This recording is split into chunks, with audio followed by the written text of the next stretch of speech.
Israel மீது மீண்டும் rocket தாக்குதல். காசாவில் செத்துமடியும் இஸ்ரேல் ஆக்கிரமிப்பு ராணுவம். இஸ்ரேலின் போர்க்குற்றத்திற்கு துணை போகும் மைக்ரோசாப்ட். சத்யா நாதல்லா பேசும்போது எழுந்த ஃப்ரீ பாலஸ்தீன் முழக்கம். இஸ்ரேல் மீது மீண்டும் ராக்கெட் தாக்குதல். காசாவில் செத்துமடியும் இஸ்ரேல் ஆக்கிரமிப்பு ராணுவம்.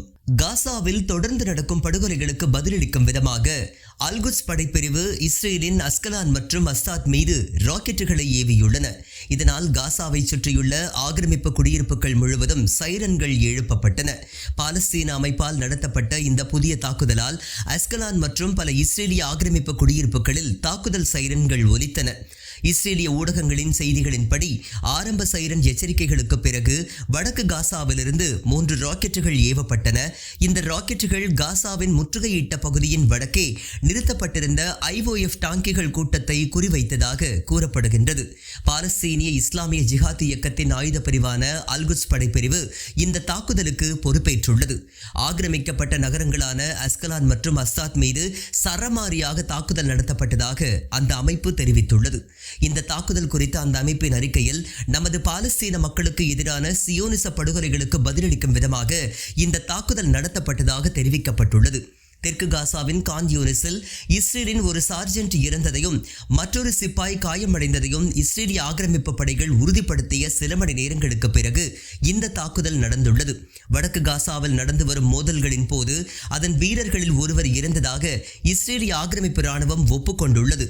ஒரு வாரத்திற்கு முன்பு பாலஸ்தீன அமைப்புகளின் தனித்தனி நடவடிக்கைகளில் இஸ்ரேலிய வீரர்கள் கொல்லப்பட்டதாக அறிவிக்கப்பட்டது குறிப்பிடத்தக்கது. அதேபோல கடந்த வாரம் ஒரு தொட்டியின் அடியில் இருந்த வெடிபொருள் சாதனம் வெடித்ததில் இஸ்ரேலின் கோலோனி படைப்பிரிவை சேர்ந்த சிப்பாய் ஒருவர் கொல்லப்பட்டார். இந்த தாக்குதலில் முழு குழுவினரும் காயமடைந்தனர். இந்நிலையில் காசா எல்லையில் நஹல்வோஸ் அருகே ஒரு போக்குவரத்து விபத்தில் ஆக்கிரமிப்பு ராணுவத்தின் முதல் வகுப்பு ரிசர்வ் சார்ஜென்ட் கொல்லப்பட்டார். ஒரு பணியின் போது சிப்பாய் மீது ஒரு ட்ரக் மோதியதாக கூறப்படுகின்றது.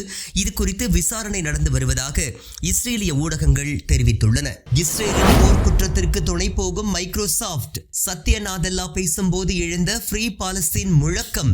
மைக்ரோசாப்ட் நிறுவனத்தின் மிகப்பெரிய நிகழ்ச்சியான பில்ட் 2025 போது தலைமை நிர்வாக அதிகாரி சத்யா நாதல்லாவின் உரையின் நடுவே பாலஸ்தீனத்திற்கு ஆதரவாக முழக்கம் எழுப்பப்பட்ட விவகாரம் உலக அளவில் கவனம் ஈர்த்துள்ளது.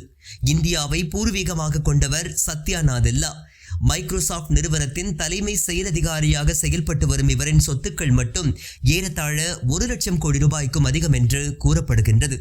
இந்நிலையில் இவர் மைக்ரோசாப்டின் மாநாட்டில் மேடை ஏறிய சிறிது நேரத்திலேயே ஒரு ஊழியர் ஃப்ரீ பாலஸ்தீன் என்று கோஷமிட்டு இஸ்ரேலுடனான நிறுவனத்தின் தொடர்புகளுக்கு CEO பொறுப்பேற்க வேண்டும் என்று கோரினார்.